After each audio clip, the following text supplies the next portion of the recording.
Welcome to Who Knew. We are fans of the current series of Doctor Who, and here we discuss our likes, dislikes, and insights into the modern regeneration of the show.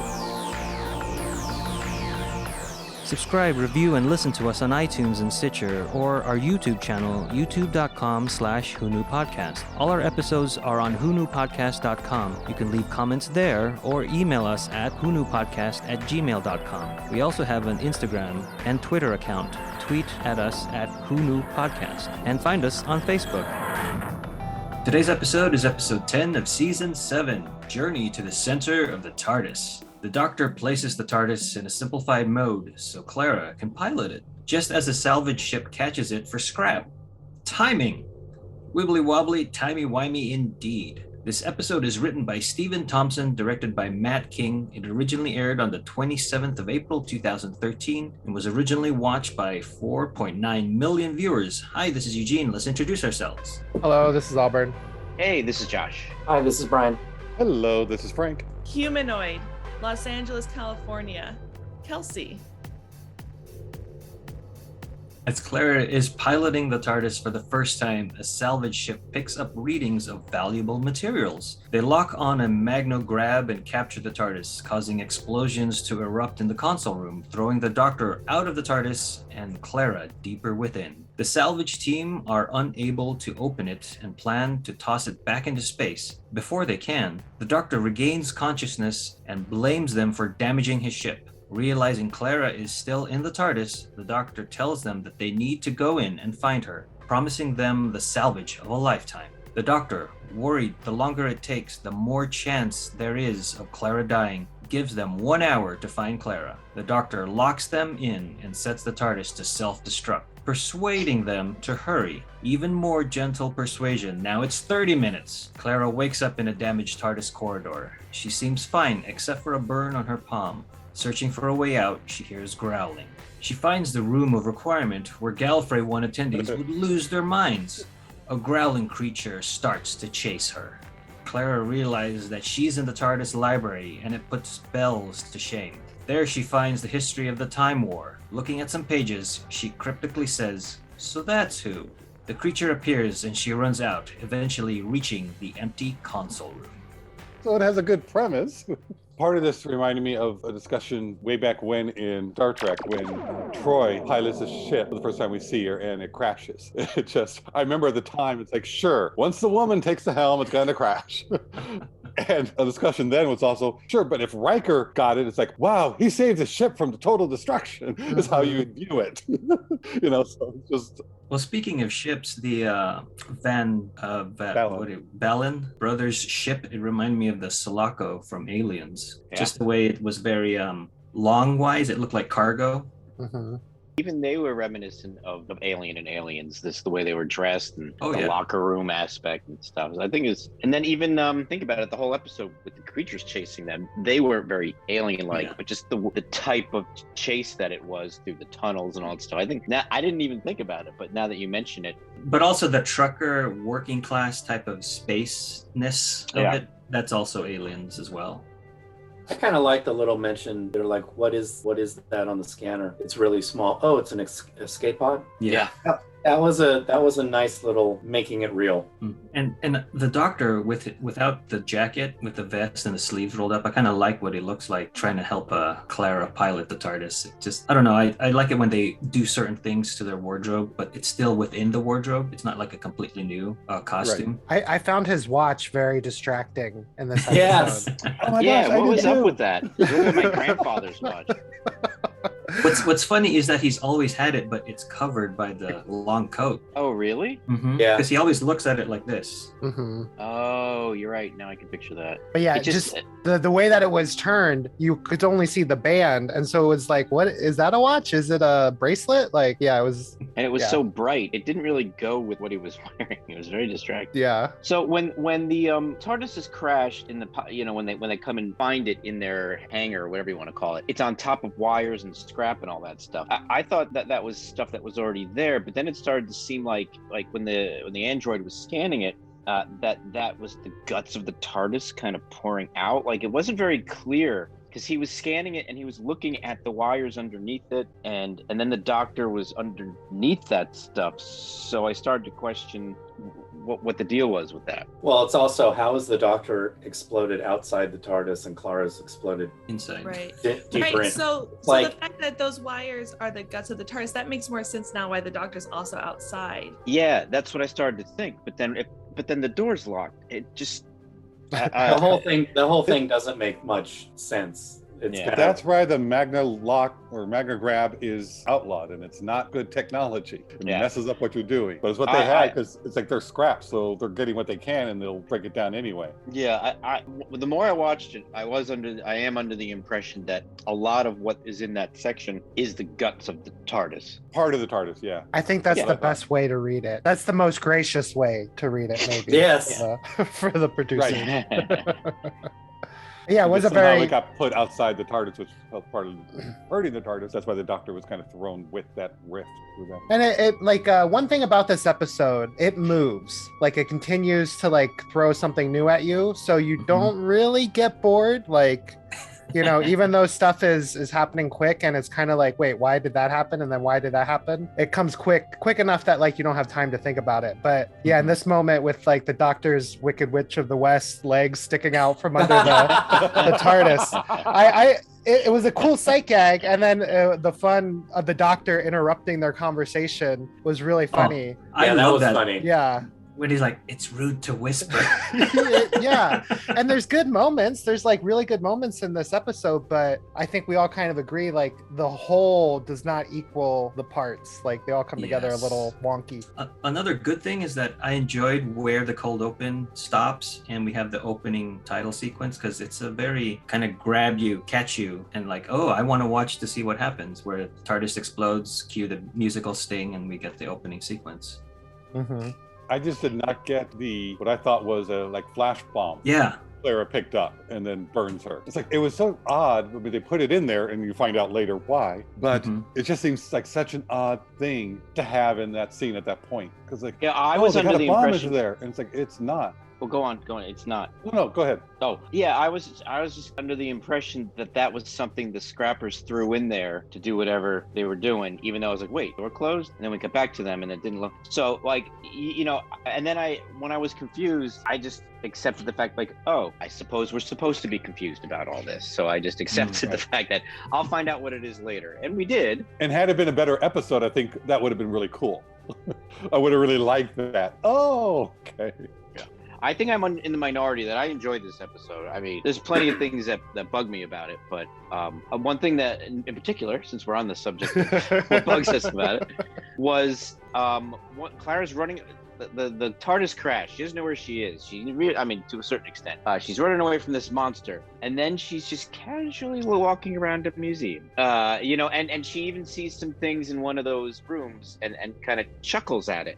Like the turn of like demeanor in what's happening does not flow. I would do that at all. Yeah, but again, like I don't know. I have a question to ask you guys later at the end of this. But I was enjoying it, and anything that was kind of less than, I felt was equaled out by the entertaining parts of it. I agree with you that it didn't flow, but that's the part I really liked. I liked seeing the swimming pool, the library. Yeah. I loved all that stuff. I just didn't like her, the direction they gave her, and how it almost seemed like we're in a different episode. Like, like she was something. Oh, what are these? Like, it was almost like an Alice in Wonderland vibe, right off the back of, oh, I'm being chased by something that's trying to kill me. Oh, and it's still here. Oh no, it's gonna kill me. Oh. I would have said to the creature, look, I don't mind dying in this room, just give me half an hour. You don't need to chase me, just wait in the doorway, I'm good. Yeah, and then and then you would have tripped, your glasses fell, and you go, there was time. There was time. Is this the way that, because I hadn't seen this episode since I first watched it a number of years ago. So again, one of the many where I'm like, I've seen this before, what's happening? But I was just kind of like, okay, if she's not all that scared, does that mean something along the lines of what you said? You know, but I think it kept me confused enough that I was just like, well, like I said, like, well, we'll figure it out later. And then I just enjoyed what was there. Now, looking back on it, that was not their intention to confuse me. Then not such a good job done. And I saw it differently because I was going, why would the TARDIS have a creature or monster in it? It made no sense to me. The TARDIS wouldn't have that, no matter how big it was. It's like, no. But for Clara, she ran and found this little safe haven pocket that she could wait for the enemy to go by or whatever, and then found, what was it, Amy's little TARDIS toy? I think it was Amy's. Cool. Yeah, that. Well, and his crib. Cot. Gigi, what else was in there that we might have missed? Well, Yeah, that no, was the crib. That was it. When she's in the castle-like storage room, it's the doctor's cot from when we saw in A Good Man Goes to War, and Amy's homemade TARDIS. And then she picks up an umbrella, and it reminded me of the Seventh Doctor, but it's not his. No, but I thought it was Clara's when she pulled down the ladder to go to the TARDIS from Victoria and Clara. Okay. And the way she grabbed it and held it was like what other Clara did. Because she had like a familiarity with it. She's like, huh. So that's where I got it. That's what I thought. The other thing I want to bring up was because we're calling about references to other things. The 11th Doctor here kind of strokes the TARDIS console when Clara insults it. And Rose and Sarah Jane in school reunion said that the Doctor has a bad habit of stroking the TARDIS console. But the whole thing started because the TARDIS and Clara are fighting. They're not getting along. Yeah. One other reference that I wanted to bring up was when she's first walking around the corridors, she comes up to that door and she's like, it's signaling red. Oh, that means there's something bad behind there. I was like screaming at the TV going, no, it means there's something campy behind there. If it was danger, it would be mauve. That's all the way from the Doctor Dances and The Empty Child. Yeah. And then one important thing is, who wrote the book, The History of the Time War? Was that the TARDIS writing it? Because Claire was able to find out information that nobody knows, the Doctor's name. Except for River. Well, yeah, maybe true. River wrote it. I didn't go exclusively because I'm sure his parents knew. Right. But it's just one thing that's like, and kind of so glossed over, it seemed quickly. So that's who. Right. I thought they'd, embellish that a bit more. I was just expecting a little bit more from that, but I thought it was okay how they played it out. I would have liked it if the writing on the book was in the Gallifreyan circle spheres, and then it morphed into English because the TARDIS is translating. I took that as that is what happened. We just see the second half of it. I just would have, Well, I took that as the Gallifreyans wouldn't have written that book because they were wiped out in the Time War. And I figured that at some point the Doctor ran across this book and picked it up and put it in there. I mean, this is jumping ahead a lot, or not a lot, half a season.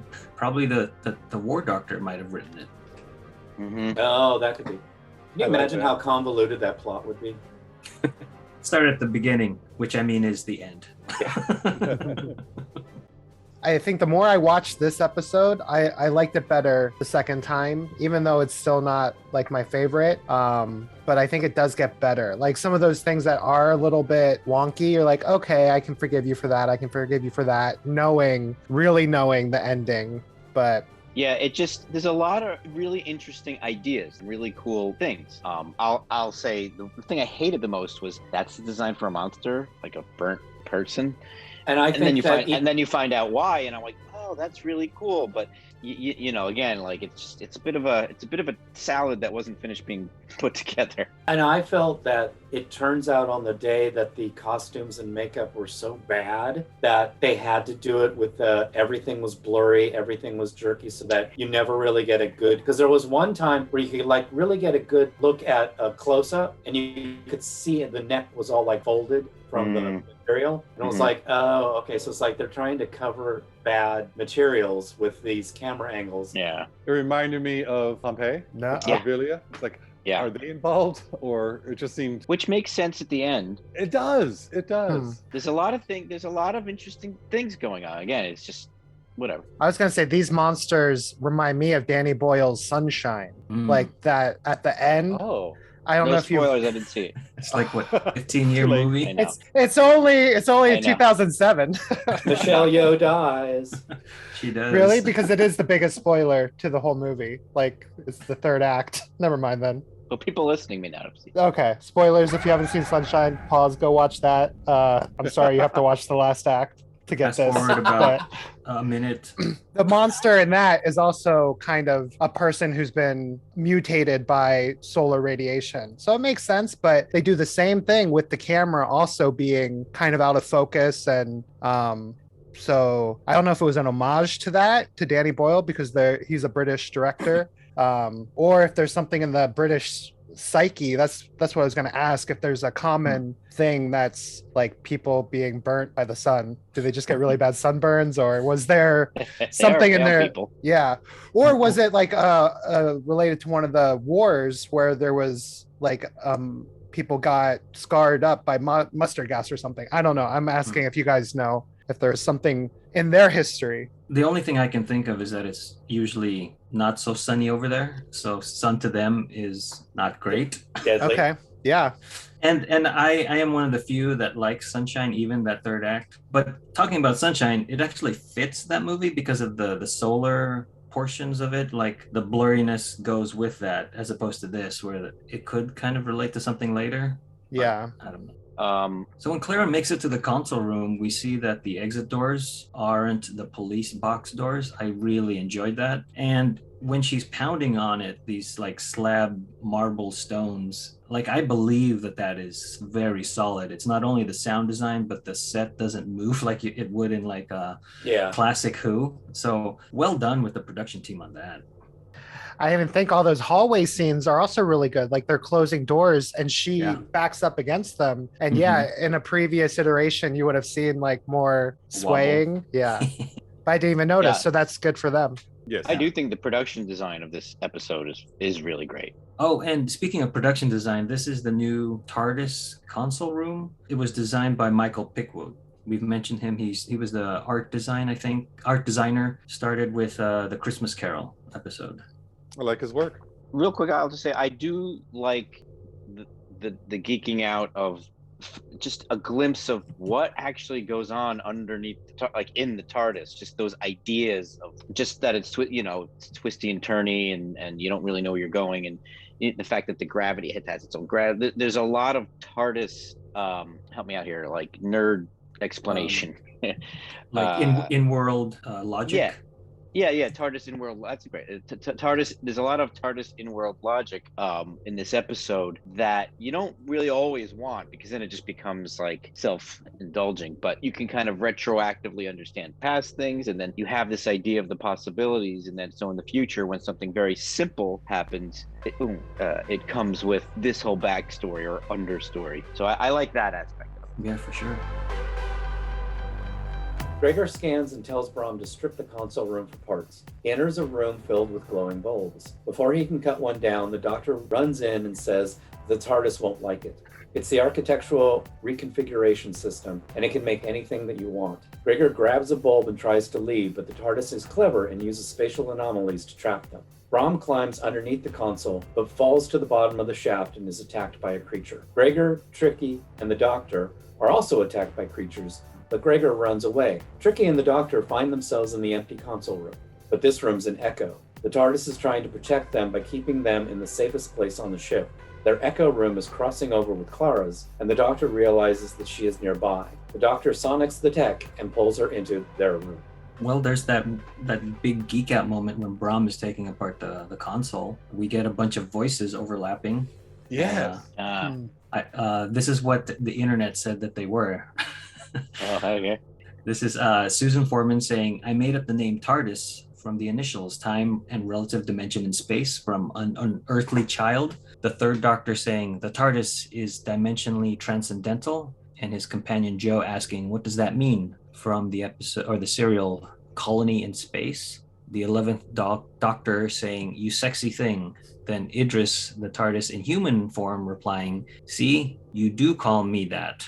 Is that it? Is it my name? Followed by the Doctor's exclamation of, you bet it's your name, from the Doctor's wife. The fourth Doctor saying, that's transdimensional engineering, a key Time Lord discovery, from the serial Robots of Death. The ninth Doctor saying, the assembled hordes of Genghis Khan couldn't get through that door, and believe me, they've tried, from the episode Rose. Martha Jones saying, it's just a box with that room crammed in, from the episode Smith and Jones. Amy saying, we're in space, from the episode The Beast Below. Ian Chesterton asking, a thing that looks like a police box standing in a junkyard. It can move anywhere in time and space, from the episode An Unearthly Child. And then the Fifth Doctor asking, you've changed the desktop, haven't you? From the special Time Crash. So a companion nicknamed the acronym?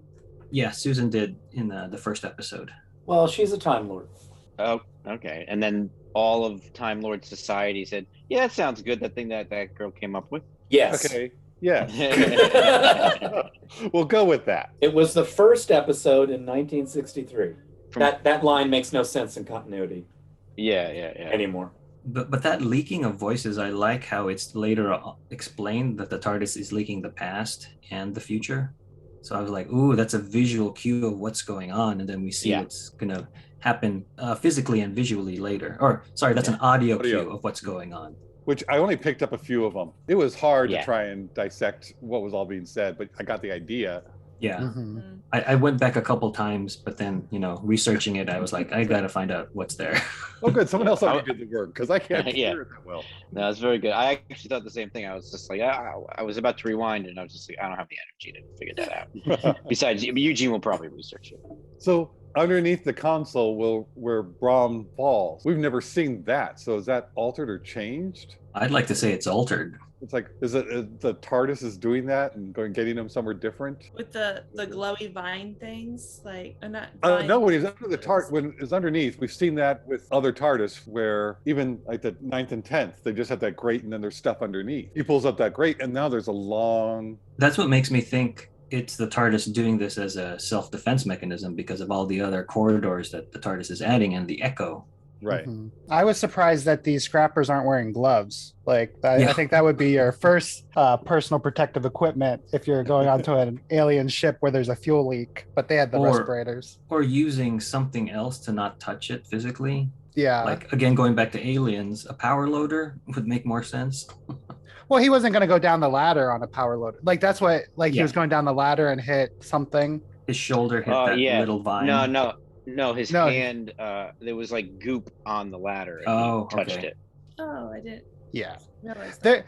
There's lots of little parts in this episode where they need to move somebody somewhere, and it's like, what can we do to do that? Like, he could have easily have gone down the ladder and been fine, but they're like, no, he needs to injure himself. So there's goop on the ladder, but it doesn't make sense. I missed the goop completely. Well, I think the goop is fuel. Well, yeah, he that's how he falls. He's going down the ladder, and then his hand burned. And originally, I thought, so the ladder's hot. Why is that part of the ladder hot? But then I looked at it, and there was like goop on it, and then I ascertained that it was fuel, like the fuel's whatever the thing is. So then he falls. But at the same time, he could, like you said, Albert, he could have just gotten down there, and then the monster's there. Like, there's no reason for him to fall aside from just making it seem more dangerous. And it is. But then, I'm starting to think now, like, knowing the end of who these monsters are, why are they like trying to kill them, but like or eat them or whatever it is? Like, the motivation never really gets resolved. Yeah, I know.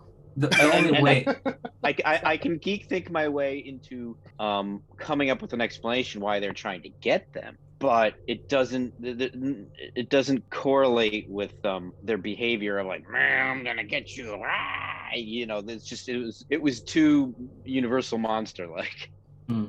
But for me, I was totally wrong. Thank you guys for this, because I did not see the goop at all. So I thought when he moved back from the ladder, his back was hitting the That's what I thought. shining power source, and that was burning him, which made him fall. Yeah, I was looking at the wrong thing, I guess. So. Well, yeah. Oh, so you were looking at the very bright thing amongst the rest of the dark frame, like, and his back, which was touching that stuff. Yeah, exactly. You were, yeah.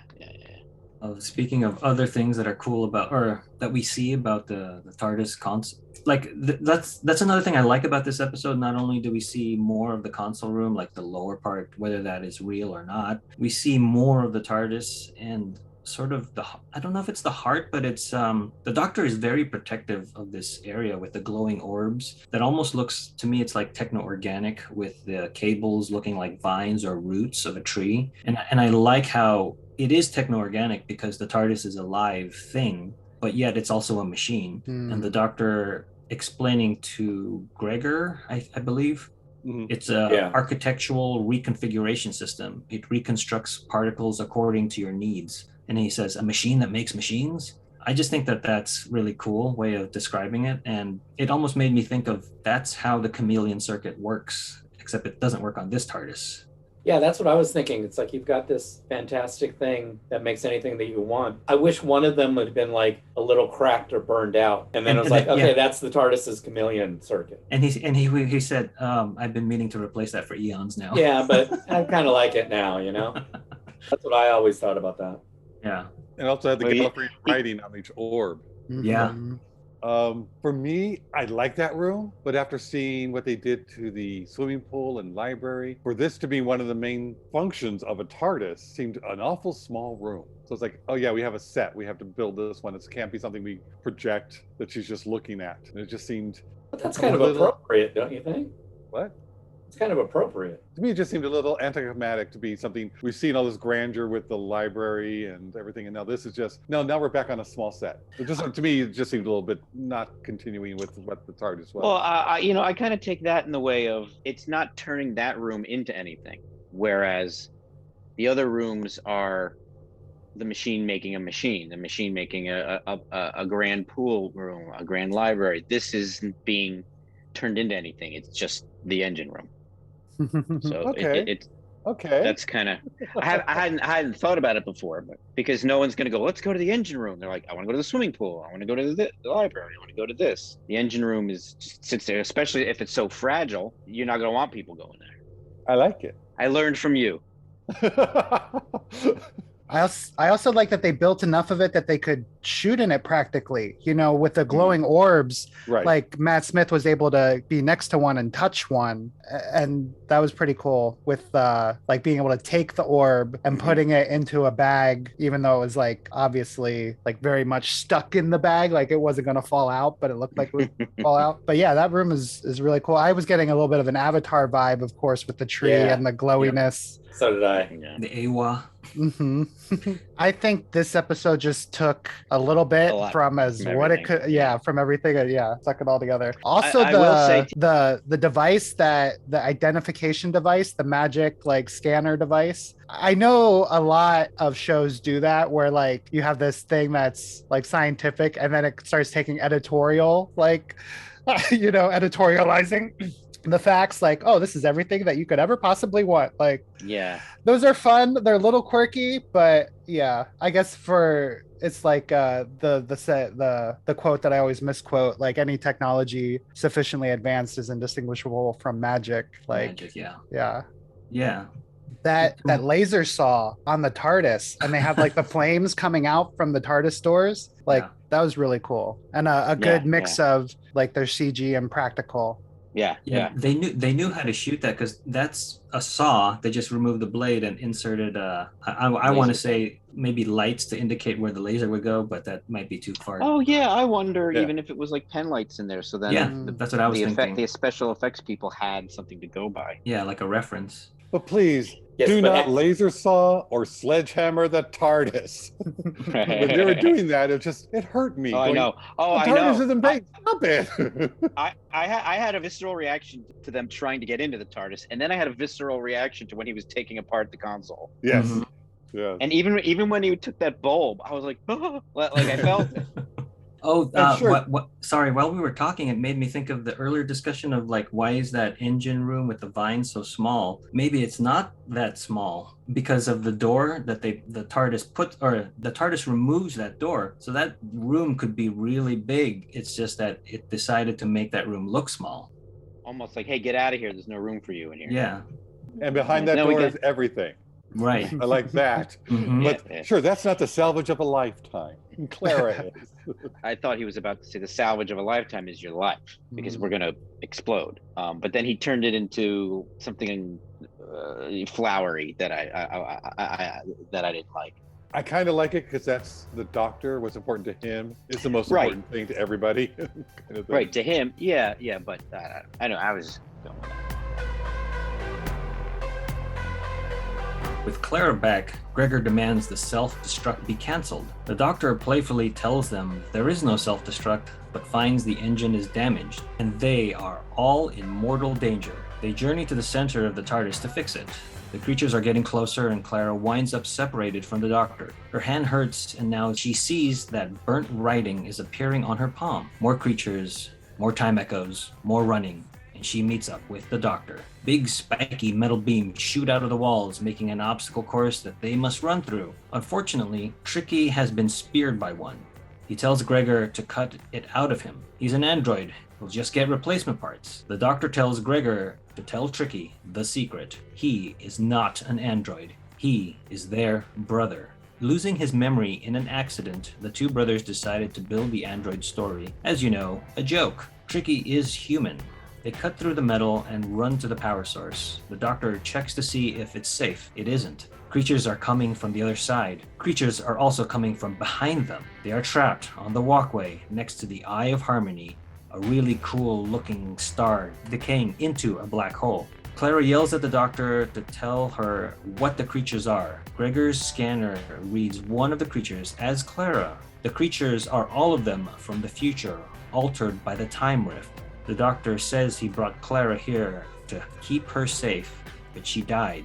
Clara died again? Again? Again. Clara died again. I did like when Clara came back into the console, her and the doctor's banter and picked up, and Clara was just like, we got to figure this out. But she's like, fine, I'll hit you now. We'll deal with this. But she was there. She was present with what was going on. It's just, they make a great team. I really like them. And her line of story writing 101, heroes don't have zombies in their basement or something. I'm glad she picked up what I said. Why are there kind of monsters inside the TARDIS? That makes no sense. And then the doctor's explanation of this echo in the rift. He says that they're in the same space in the console room. It's like a light switch, two positions. It reminded me of the Edge of Destruction again with the switch. It's just stuck. Right.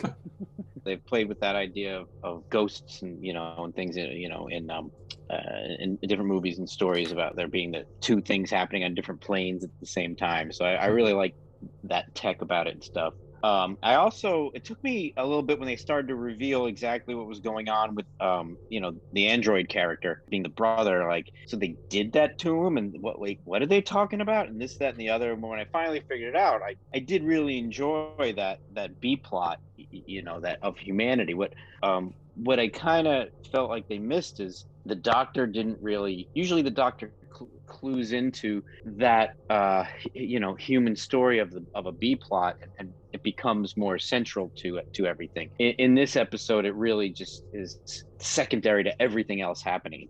It didn't weave in, but I'm surprised it wasn't woven in more.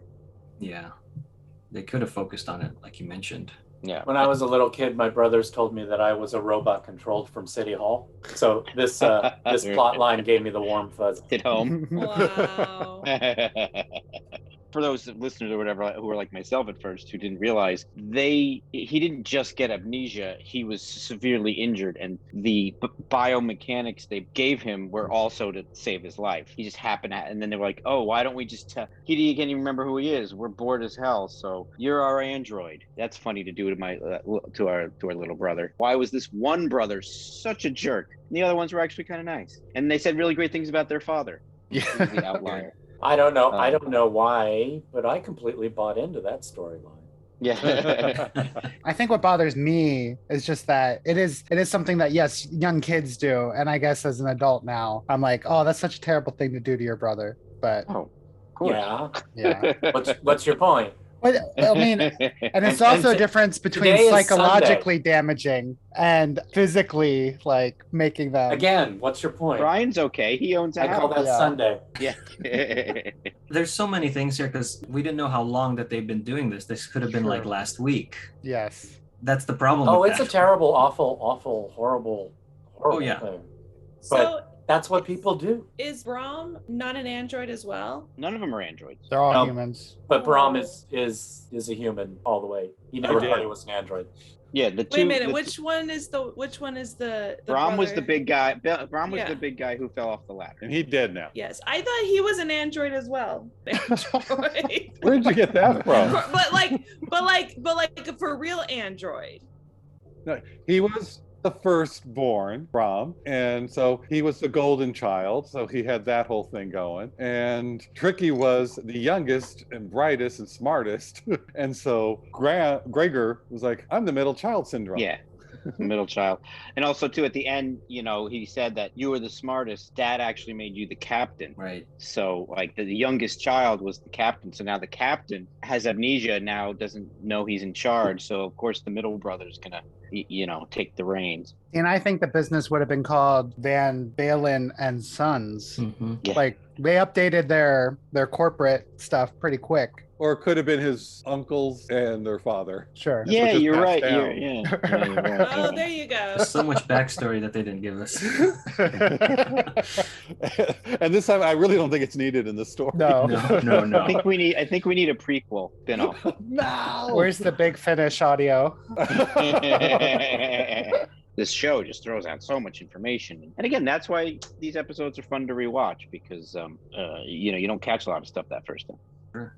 Switching to the doctor fooling them with the self-destruct. I like his explanation. I just wiggled a few buttons, yeah? The old wiggly button trick. And the face. You gotta do the face. Save her or we all die. I thought I rushed it a bit, but Yeah, I just love the range that Matt Smith delivers in that exchange. Yeah. And then I looked this up. This isn't the first time that the doctor has forced others into helping him by a looming threat of blowing up the TARDIS. He did it in Attack of the Cybermen and Victory of the Daleks. He threatened to blow it up with the Jammy Dodger. What did you guys think of the spikes in the TARDIS? I thought of Galaxy Quest. Galaxy Quest. Yeah. Why would Who they would build write this? Yeah. I like the idea of it sort of exploding and things sort of like popping in, but not like a spike. Identical spikes. That didn't make sense. Like if the pipes were bursting, it would be a bursting pipe, not like a straight pipe shooting out like a spear. I think they were fuel rods, and whatever was above them that was empty of fuel now. Yeah, she did mention that. But it doesn't make any sense. No. I was just like, Yeah. And it also does that TV and movie trope where, these scary things are going off. We're running from these spiky things. It's going to kill us. It's going to kill us. And now this is the moment where we have the dramatic moment. We need to do the exposition and we need to do the thing with Tricky. So no more spears bursting through the walls while we're trying. right. Yeah, that was the last one. And those things were big. It's like he should have died from that. The way it looked. It was like, that's too close to the heart. Wait a minute. Speaking of tropes, I was expecting Tricky to go, I was this close to retirement. If this was first season or something like that, he would have died. He would have died right then and there, and then the second brother, they would have told him he was human, and then he would have died, and then this brother would have had to live with that guilt and stuff like that. Yeah, that's very fascinating. I like that, because if that would have happened earlier, we would have had more character development. Yeah. Well, since we're being a little bit petty on some of this, A little bit. did anybody get bugged by how Clara blows on her hand? Yes. Yeah. It's like, Jenna's good. I like her. But the blowing on the hand just seemed not, I don't know. I have a feeling a lot of some things may have been second unit directed, and that director may not really have been aware of what the main director was going to do with the juxtaposed scenes around it. Director gets that footage back and says, no, this isn't going to match. This isn't going to feel right. But it's shot and we don't have any more money. So there's a lot of things like that can happen. So I chalk it up to that there was miscommunication in direction. It could have also been something stupid like whoever's idea it was to the effects were made of powder, that if she really blew on it, they would have just blown off. Oh, that's good. Good point. Well, speaking of petty things, I thought it was weird that Jenna's back was completely turned to us in the console room once the doctor was telling Gregor that this is a ruse with the self-destruct. She completely has her back turned. Yeah.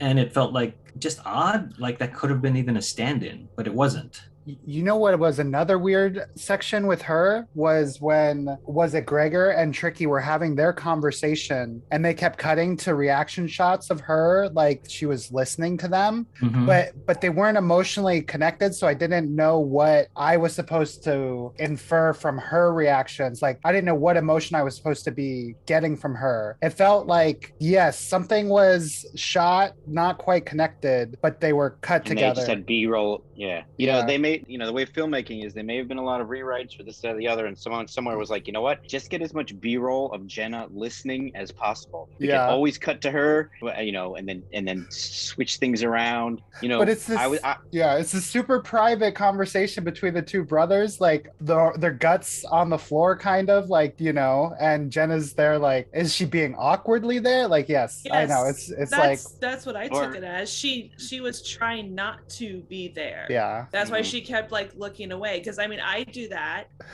But in a show, I feel like she didn't have any dialogue addressing it. And like a Rose or a Martha or any other companion, if they're in the scene, they should say something. Like, yeah.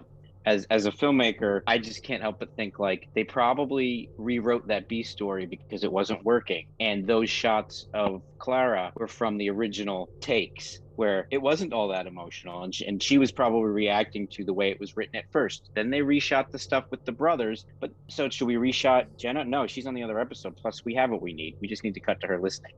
Mm-hmm. So I also got it that Clara is thinking more of the big picture. It's like, there are monsters chasing them. Yes, and because when they get into the Eye of Harmony area, she's telling the doctor, what are these creatures? She just, kind of that Martha feeling of, no, we're stopping now. You tell me what this is. What are you hiding? She knows he's hiding something about it. Mm-hmm. I'm glad you brought the Eye of Harmony. That looked great. I think that's the first time we've seen it that way. That was fantastic. Yeah. And all of that went into Rose. You could have just put, yeah.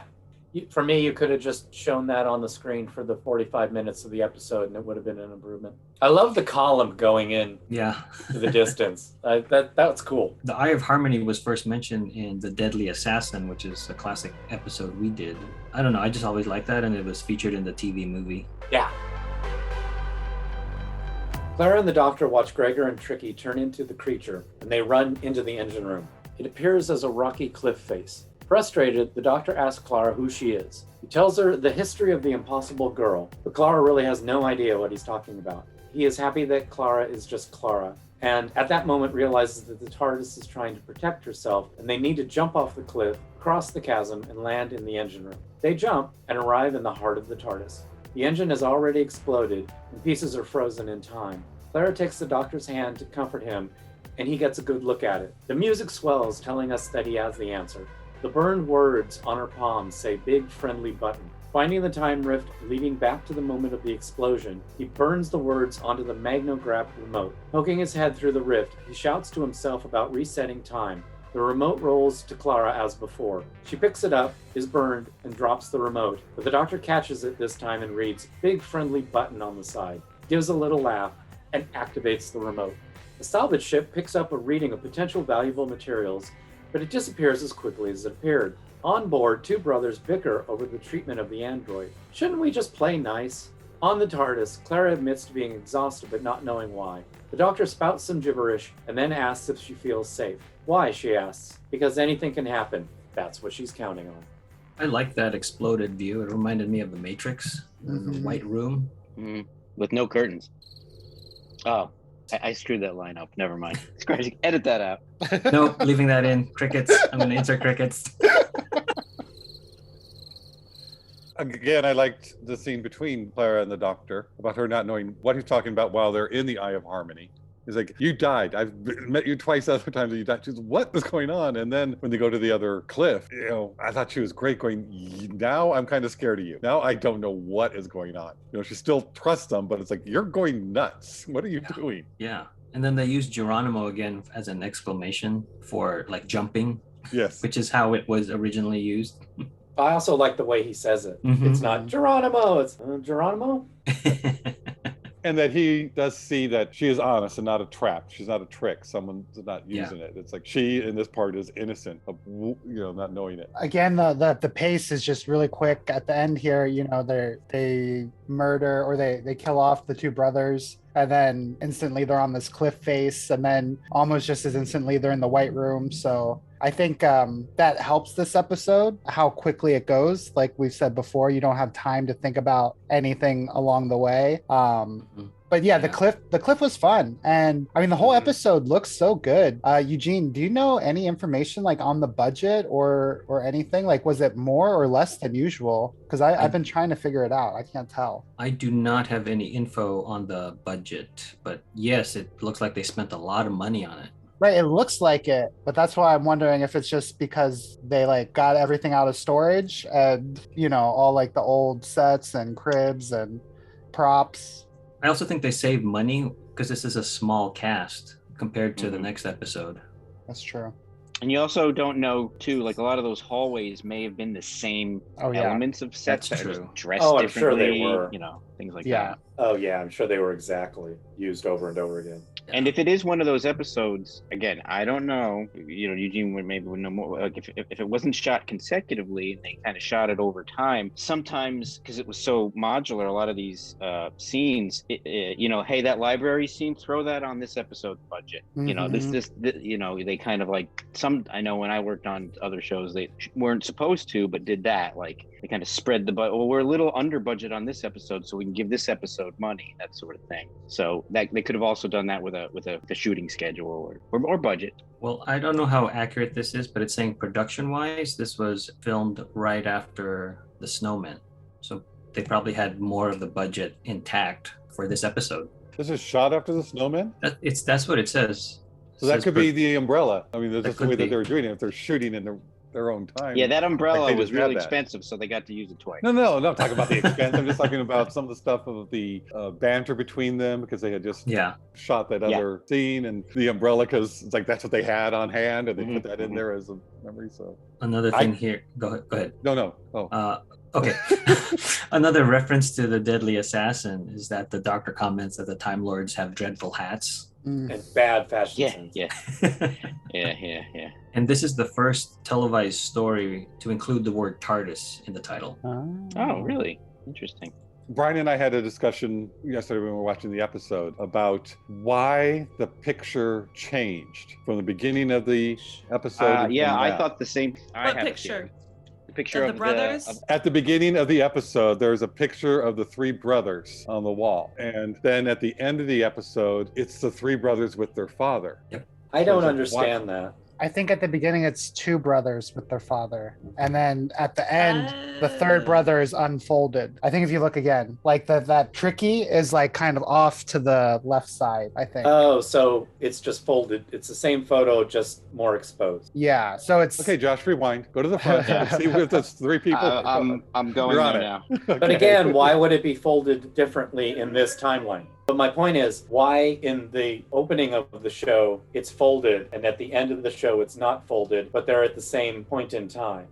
Auburn had a similar question. He was like, why is Gregor, trying to be nice to him? And I said, because he remembers. The doctor said on the burning bridge, or not on the burning bridge, but whatever that bridge with the is, spikes. with the spikes, you're right. And he said, remember this. And so when time got reset, Gregor remembered that he did in a different, an alternate timeline. The feeling of like not being comfortable with tricking his brother. Because also the one line with that, he found the one spot of decency in this person. Yeah. Because Gregor says that after. Maybe I just found my spot of decency. That's why we're not going to trick him anymore. Yeah, that photo in the beginning is definitely of the dad. Okay, so I'm looking at the photo. It's the dad, the two brothers, and Tricky is torn off. Oh, torn off. Oh. Yeah, but I felt that they should have focused on maybe the dad, so you knew that is not one of these people that is still alive. Right. Because it's clearly an older guy. Another reason it should have been Van Balen and Sons, because that would have set up that, you would have expected like, oh, these are the sons. Where's the dad in the photo? Unless the dad originally had this company with his brother. Like I said, Yeah, that's what we said. But I'm saying for story, it would have helped clarify that this other person was a father, not... So, we now know our next fan fiction volume.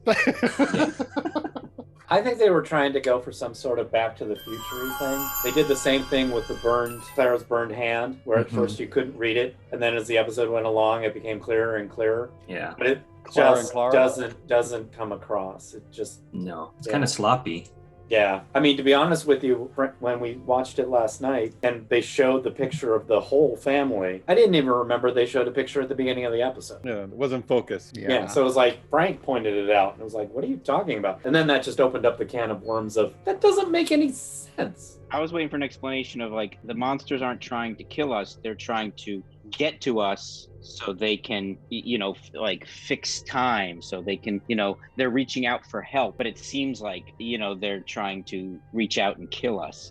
Or because I thought they really glossed over the fact of that plot point, because again, I love this is us from the future dead, but are possible dead. I love all that stuff, but they kind of just quickly glossed over it. And I would have liked more. Because again, I'm still left with, then why were they trying to kill us?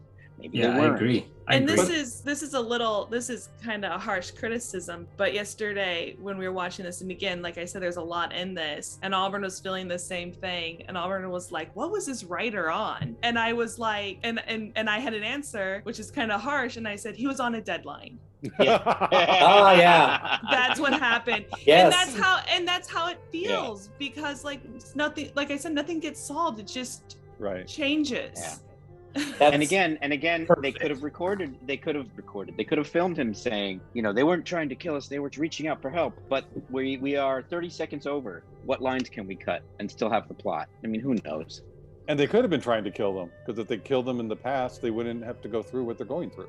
Oh, I like that even better. Yeah, I think that was the main thing about this for me, is that is an unresolved plot thread. It's very unclear of what the motivation for them being so menacing is. Mm-hmm. Yeah, it was, again, like you guys keep saying, they just had the scare factor. Yeah. Style over substance. And we also talked about this being at least minimum the third time this has happened. Yeah. Because what we're watching is end. the second time. This whole episode was at least the second time, because the doctor, the first time, threw the remote to release the grab lock or whatever, the magno. Anyway, so that he had thrown in, so he'd already gone through it once. So it's just sort of, how many times has this happened? And that's what I love about time travel shows and movies, is the paradox of chicken and the egg. Like, which happened first? Like, this happened first because he did it, which happened first because he did it, which happened first. So does it keep happening, for eon, infinite amount of time? But it just seemed, again, like it's just that episode that a lot of science fiction does, where nothing happened. The end of the episode and the beginning of the episode, the whole episode could be taken out, and everything's the same, except for this one. The guy's gonna tell him he's an android. That's the big difference. Well, also not an android, I should say. So I'm having trouble recalling. Do the Doctor and Clara remember this incident because they are part of the time continuum now, or I can't remember how it I ended. take it as the Doctor remembers and Clara doesn't. Right, Clara does not, because she said she's exhausted, has no idea why. I has no idea why. You had blank days shoved into one day. That's why you're exhausted. So she knows that it happened, but she can't quite recall, or pieces of it, like the brothers maybe. Mm-hmm. No, I don't think she remembers any of it. She doesn't remember the Doctor's name. She doesn't remember. I guess she doesn't remember the discussion of him. So he basically just told her, "Hey, this thing happened," and left out the important parts. Right. Or only told her. Also, was she coming out of the pool or the shower or? Yeah, I that figured was what I got. There's a lot of intimate moments between them, and and I think her coming out of the shower and wringing out her hair with a towel is a very intimate type of relationship, friendship, whatever you want to call it. Well, on the second watching, I realized that as the Doctor walks behind Clara, he's like wiping down the console with the rag. As he walks behind Clara, he slaps her with the rag on the butt. Like, which is, sure, it's playful, and I'm not, gonna hang him for that, but it's a different world we live in today. It's flirty. Yeah. I mean, it's an interesting choice, like you said, to start the episode with Clara going to get piloting lessons, and then to end it with her like just coming out of the shower or something. Like, yeah, I mean, they're choices that somebody made, and like they deserve to be inspected. But Clara gets as much as she gives, so I didn't see that as anything inappropriate in this case, because Clara has done it to him so many times of making him feel out of place or being, so it's like, to me, that was definitely a relationship between them. Yeah, because she's done that to. Yeah, she has behaved that way to him many times, and I even called it out, before on our show here, that she's overtly, aggressively flirting with him, where if it was a man, that would be called out. Right. We find it kitschy and funny when a woman does it, but now things are evening out and stuff like that. Anything that they make a point to do is intentional. Her coming out of the shower with her hair wet wasn't just I don't know, she's coming out of the shower. There's a reason why that is, and I think it's... Yeah, but it's just an odd reason. It wasn't, I don't think, done as well, but... Right. It's like, why do that? It just seemed, why have her hair wet? It just seemed odd. While you guys were talking, I looked up the events of this, and it says that Clara does remember what happened in this episode, The Name of the Doctor, but she doesn't remember his name. Okay. Yeah, so who knows? So it's hard to, a series like this, where we have to build to, we're coming up on the 50th special, right? Or we're coming up on a big special. Yes. So there's a lot to weave in. And then, like you say, you get some deadlines rushed, you get some shooting schedules rushed or some budgets cut, and something gets, it had to have some things in it, maybe, but yeah, definitely not a home run. I did like her last line, though, when he's asked, are you safe and stuff? She goes, because anything can happen. Her delivery and stuff, well, that's what I'm counting on. I loved. It's like, that's our Clara. That's the Clara that we all like. Yeah. At least myself. That's my Clara. No, I agree. Remind me, does Clara have family in this? Does she have no, her parents are gone. I'm just thinking the Doctor, sometimes I'm confused by his obsession with companion safety. I think I've seen it before with companions where sometimes he'll get into this, I just want to make sure that you feel you're safe. But it's that's not really what he's offering to anybody. It's never safety. And I know he kind of deludes himself to think that it is, but... Maybe it's just a moment of guilt. Yeah.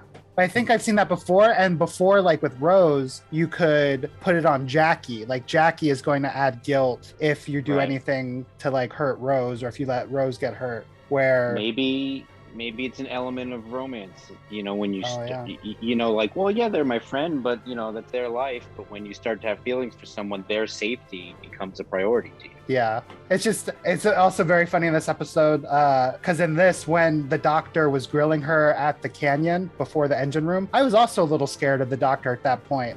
It was borderline abusive, I don't think it went there, but if this was a relationship that this conversation happened over and over and over, and then switch back to, I just want you to feel safe. I just want you to feel safe. It's been gaslit. Yeah.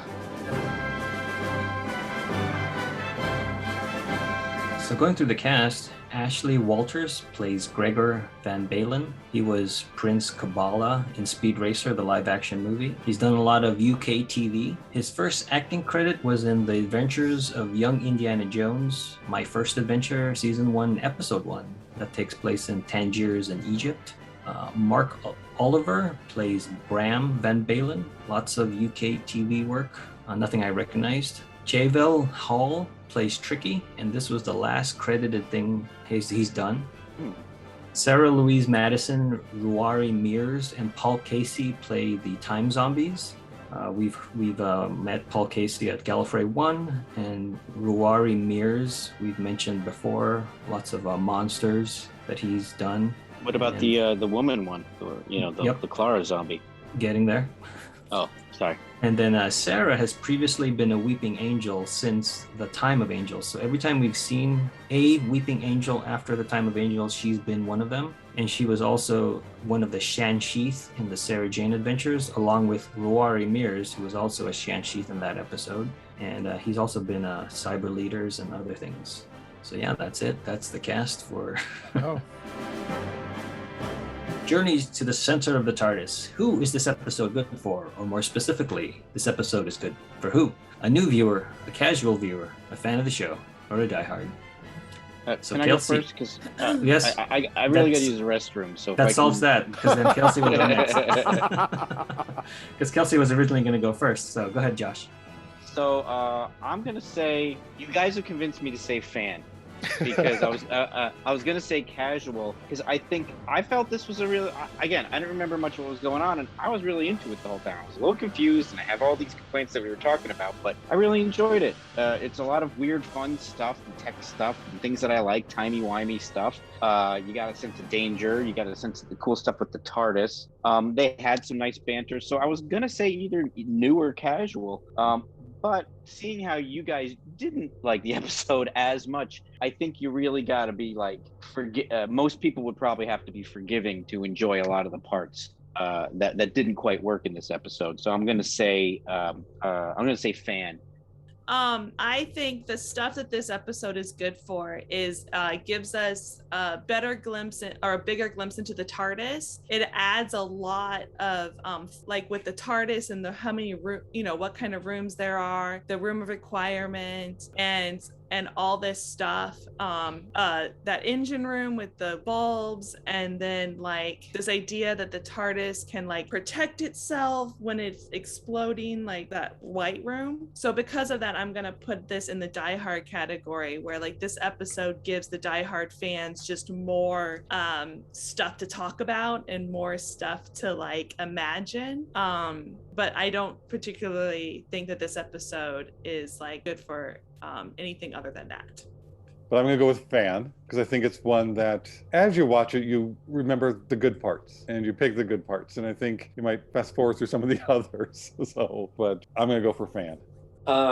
It depends on how you watch this episode. If you're just watching this episode to have a little bit of fun, it's fan. If you're going to pick it apart for a podcast, it's beyond Die Hard. It's Die Hard with a vengeance. It's Die Hard with what have I done with my life?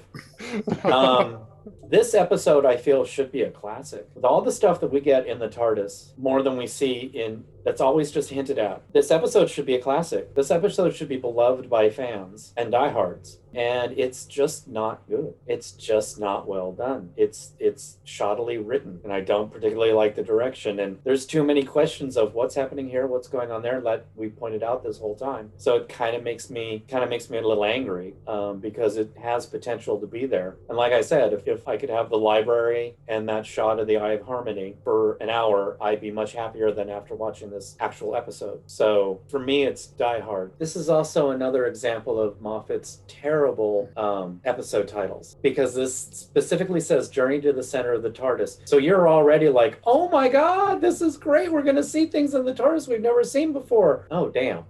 So if it had been not titled in such a way that you had that anticipation, then maybe what we did see of the TARDIS would have been enough.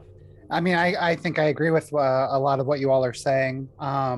Yes, it is a shame that some of those, like seeing the pool, seeing that observatory, seeing all those different things is in this episode, because it would be nice to have it in an episode that was more rewatchable. That being said, I think because the pace is quick enough on this that I didn't get bored, watching it. Like, I think it is watchable. Like it's a fun watch because it is a ride. You just don't think about it too much. I'm going to put it in the fan category as opposed to the Die Hard. But I agree with what everyone else has said pretty much. Yeah, I've only watched this episode once when it first broadcasted. I was there live and I was like, what is this?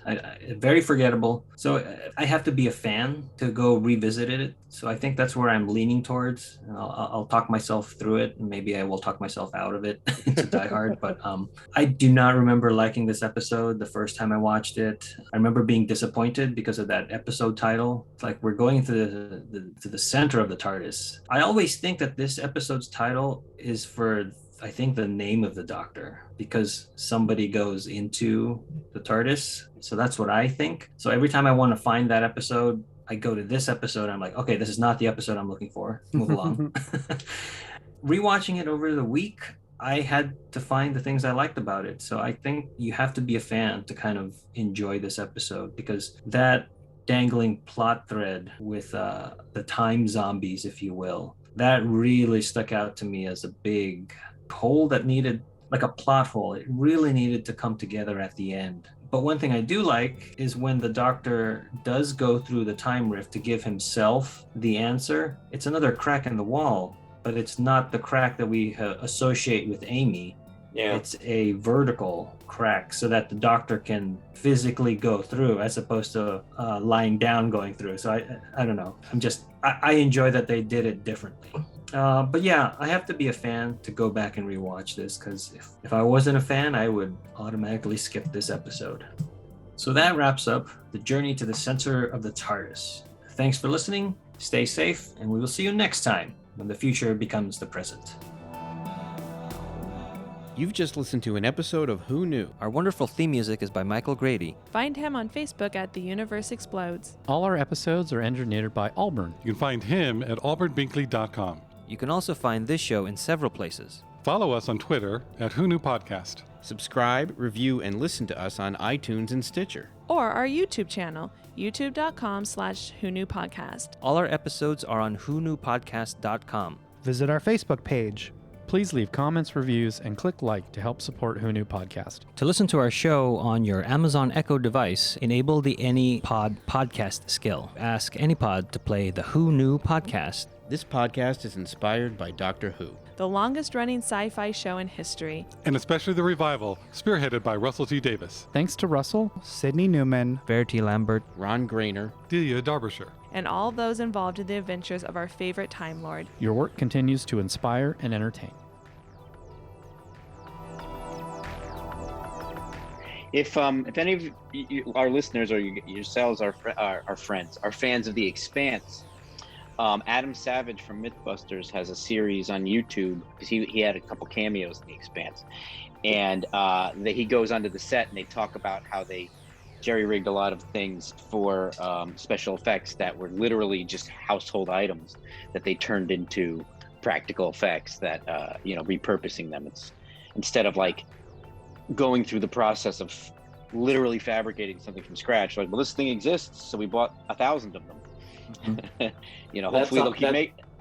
That sounds very in universe for The Expanse too. It does, yeah. So and then he said, the guy said, hopefully they'll keep making them if the show keeps going, something like that. The Who Knew Podcast is no way affiliated with Adam Savage.